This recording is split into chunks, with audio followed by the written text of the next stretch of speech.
And in this video, we're going to take a look at the events which transpired immediately after the deaths of Tucker, Tate and Rolfe. After we've gone over this part of the summing up in court process, we're then going to hear a little bit more about the relationship between Michael Steele, Pat Tate and Tony Tucker. It was a crime which pushed everything else off the front pages. 3 men, all known criminals, found shot dead in the Essex countryside. It was a cold-blooded, professional killing. The victims had many enemies, but which one wanted them executed?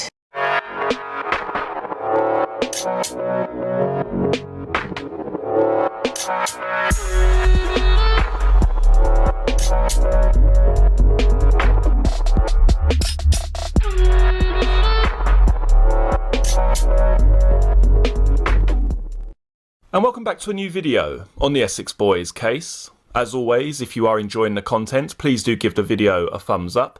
And if you're interested in the Essex Boys case, or simply true crime in general, don't forget to hit the subscribe button below. Once Darren Nichols and Michael Steele reached Marks Tay, Nichols got out of Steele's vehicle and into his own. He said he was not in a very good state, but he was better for not being in the vehicle with Mick. Nichols started to drive home, but at some point changed his mind. He had to have a drink, so he phoned up a good friend, Ricky Snell, and asked him to meet Nichols down the pub. Snell met Nichols in the Spread Eagle in Braintree. He had rung him at 1947 on his number. That was a number of Snell's ending 343. Nichols equally rang his wife at 1955 in the pub, and his wife rang him at 2122. After that call, Nichols went home. He said that after that day, he did have contact with Steele and Womes. He did not remember how the contact originated, but he would imagine by telephone. He saw them face to face. He saw them less than before, but he was still doing bits and pieces of work for Steele. There was talk about what had occurred that night. Okay, let's just cut in here briefly. So the picture that is being painted during this point in time is that the murder has occurred. Tucker, Tate and Rolfe have been murdered by Steele and Womes.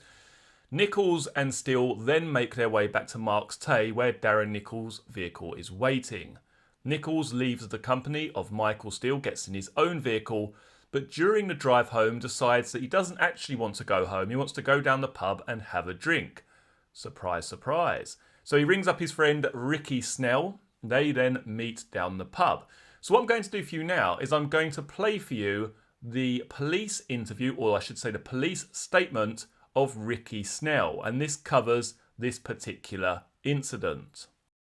The following police statement is from Ricky Snell, dated the 20th of the 5th, 1996.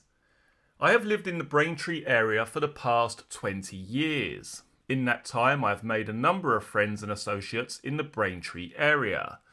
About 8 years ago, I started seeing a girl called Helen Beckett. It was through my 5-year relationship with Helen that I first met Darren Nichols, who at this time was having an on-off sort of relationship with Helen's sister Rachel. From that time, I became a friend with Darren, and even after I split up with Helen, I carried on associating with him. I would describe Darren as a really well-accommodating person who would do anything for you. And I think perhaps he was a little bit too easily led and could never say no to anyone. I would still go out drinking with Darren. I would estimate that about once a week I would go out drinking with Darren, and our usual pubs would either be the Spread Eagle in Coldnellhurst Avenue and the Tabor Arms in Panfield Lane. Both of these pubs are a short walking distance from Darren's house, which is situated right at the junction with Pegasus Road and Bailey Bridge Road. I've been asked by the police today if I can recall any such time in December last year when I would have been out socially for a drink with Darren and he has not been his usual self. I've thought carefully about this and nothing in particular comes to mind. There have been occasions when he has had a row with his wife Rachel, and he normally tells me all about what had happened. He's not usually one to keep his problems to himself, but I must admit he usually talks too much as I tend to switch off. The police who specified the evening of the 6th of December, and I cannot be specific with anything that comes to mind in regard to Darren, but I'm sure that if he states we were out drinking that night, then we were, as he does have a better memory than me. The night following the murders, Darren Nichols was aware of press reporting which he heard on the radio. Also, when he went into the pub, there was news on the TV.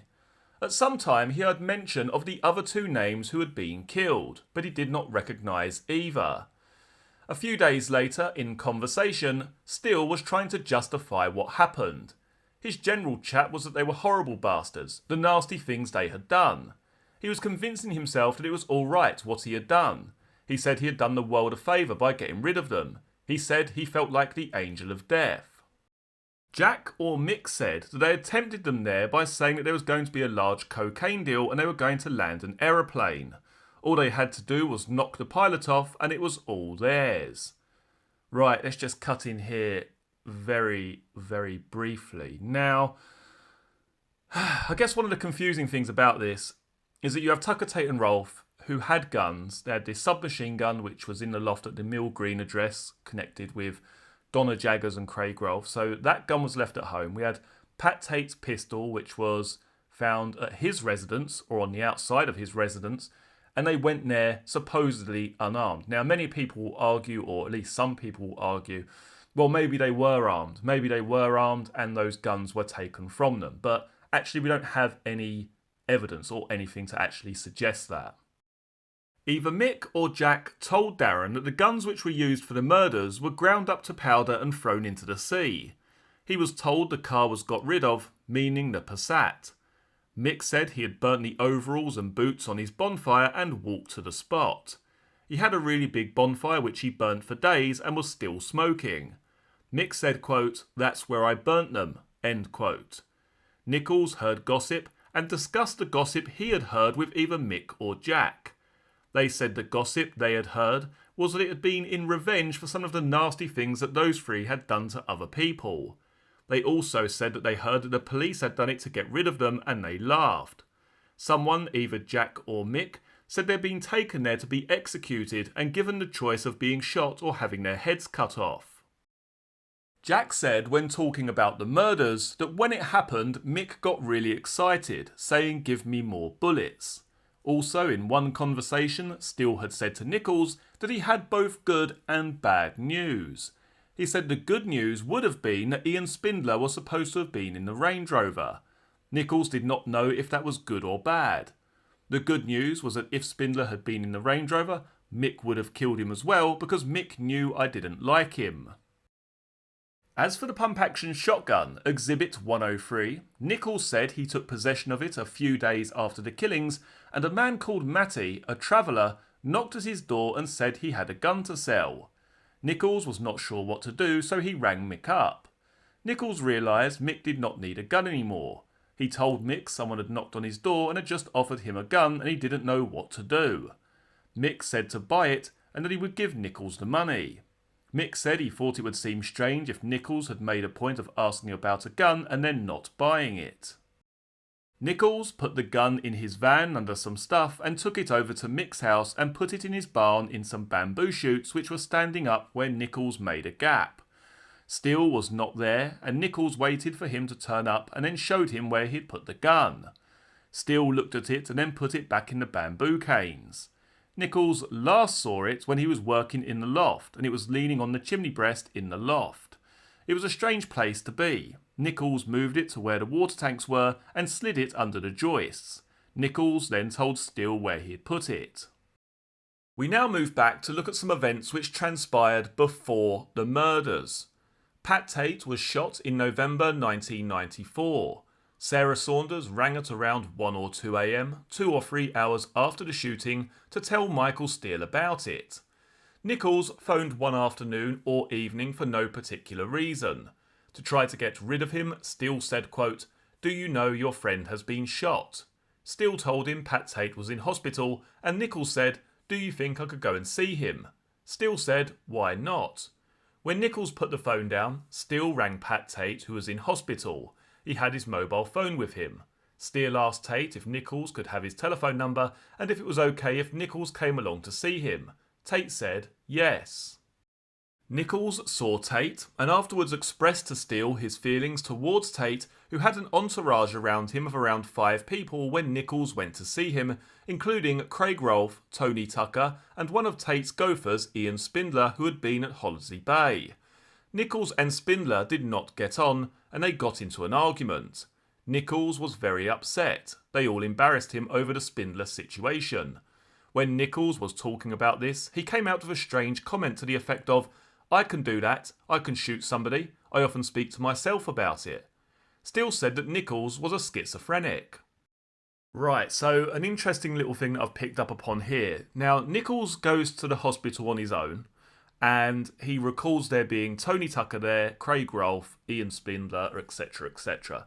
But interestingly, we heard just a little while ago that the day after the murders, Nichols hears the names of those people who have been killed. He hears the names Pat Tate, Tony Tucker and Craig Rolfe. Clearly he knows Pat Tate, but he does not recognise the other 2 names. But how is he able to recall this incident which happened at the hospital? He's able to recall the fact that Tony Tucker and Craig Rolfe were present during that time, yet he can't recall their names when they're read out on the news. That doesn't actually make any sense whatsoever. Nichols was speaking what Steele felt was his mind when he said he was speaking to himself about this. Steele said there was no truth in Nichols' evidence of Steele having a conversation with Nichols, recruiting him to import in drugs. As to Steele's contact with Nichols between May and November, he said Nichols called at Oakland's many times, brought his wife and his little girls over to Steele's house, and did work on Steele's mother and Steele's sister's property. Steele said Nichols must have known everything about Steele that he possibly could, that anybody possibly could. His habits, his hobbies, his general way of life. Steele said, quote, "The man was about quite regular. Jackie was about on some occasions, but was not there all the time." Michael Steele then went on to discuss his relationship with Pat Tate and Tony Tucker. He said Pat Tate talked about the shooting at his bungalow and knew full well who it was. He said when he next saw Pat Tate, he was back in prison again. He was taking all sorts of drugs, but he looked a picture of health. Quote, "He had definitely changed from the man I first knew in Swaleside, and he gradually became more and more of a junkie." End quote. Steele said he liked his demeanour, but he was an argumentative personality. 70% disliked him and 30% liked him. His personality never changed with Steele, but he witnessed Tate's attitude to Sarah Saunders go downhill. Steele said he first met Tony Tucker through Pat Tate. The second time he saw him was at Basildon Hospital. He said he sold Tony lawnmowers and surveyor's equipment for the bungalow in Fobbing. Steele said, quote, "I remember in May 1995 taking over from Tony Tucker the business of giving Sarah Saunders her weekly money from Pat Tate. I should have received £20,000 and I took it as gospel that there was £20,000 there. It was passed over at the Equestrian Centre and it was in a bag. The car I was in, I'm not 100% sure, but I believe it was a Renault 21. Darren Nichols arrived at Oakland's and was shown in, and I was counting Tate's money and it was £400 light. You see, Steele is saying the money he was counting when Nichols saw him counting was not drug money. It was the money from Tate to be paid to Sarah Saunders. He said, quote, "Tate sent me a visiting order when he was in Whitemore Prison in the name of Steele, Still. Tony Tucker was doped up to his eyeballs but kept it a secret from Tate. Tate found out and had the impression that Tucker was using Tate's £20,000 to purchase things. Tate asked Steele to make up some excuse why Steele needed to borrow that money from Tate." Okay, let's just jump in again here. There's quite a few interesting points of discussion to talk about. Now, we have Darren Nichols claiming that he goes over to Oakland's. He sees this pile of money. This was supposedly the money for the incoming cannabis deal. There was himself, Michael Steele, Jack Womes and Peter Corey there, I believe, from memory, counting this cash, as I say, for this incoming importation. Tate's money was £200 light, £200 or £300 light. But Michael Steele recalls a very different set of circumstances. He's claiming that he was given Tate's £20,000 to pay to Sarah Saunders, obviously not the entire lot, but to keep hold of his money whilst Tate was in prison. Part of those duties did include paying Sarah Saunders X amount of money per week. So we definitely have here two completely different versions of events. We've got Darren Nichols claiming that this was simply drug money that they were dividing up to take abroad. And we've got Michael Steele claiming that this large sum of money was actually from Pat Tate, and part of that had to be paid to Sarah Saunders on a weekly basis. Now, one thing I think that we can't actually dispute, one thing which I believe is the actual truth, is that at some point in time, Pat Tate lost trust in Tony Tucker. During this time period, when Pat Tate was recalled to prison, he entrusted Michael Steele with his finances. As I've said in previous videos, initially this was the job of Tony Tucker, but something changed during that time period when Pat Tate was recalled to prison. Another point worthy of discussion is where it states the following. Tony Tucker was doped up to his eyeballs but kept it a secret from Tate. Tate found out and had the impression that Tucker was using Tate's £20,000 to purchase things. Now it seems like every man and his dog was aware of Tucker purchasing this bungalow in Fobbing. Back then I think it was purchased for around £250,000, and that was quite a chunk of change back in 1995, particularly for a property. That bungalow is now worth over £1 million as far as I'm aware. But could that be a possibility? We've got Tate, who's been recalled to prison. He's found with that handgun and the drugs in the hospital bed. How did they get there? Were they planted there? Was it given by Tucker to kind of say, you need this for protection just in case someone turns up? Tucker plying Tate with drugs, giving him this gun under the ruse of it being for his own protection, knowing very full well that if he is caught with that weapon, he'll be returned to prison. And what happens when Tate is returned to prison, but Tucker is in control of Tate's finances? Did Tate become incredibly suspicious of where Tony was getting his money for the house? Was he worried that Tucker was spending Tate's money to purchase that house, or at least put some of it towards that? It's interesting because we never really talk about Tucker's drug addiction. Yet, in the documentaries that I've watched, it does seem that both of these individuals were heavy drug users. So it's not beyond the realms of possibility here that Tate is recalled to prison with his natural propensity for, I guess you would say, paranoia. He is inside, Tucker's on the outside, purchasing drugs, using drugs, buying a property. He's hearing words on the grapevine about what Tucker's doing. And Tate, obviously, at some point in time, has got in contact with Michael Steele. He's then made it Michael Steele's job to look after the money and to pay Sarah Saunders a particular amount every week. Anyway, let's leave this episode here for today. As always, many thanks for joining me for this video.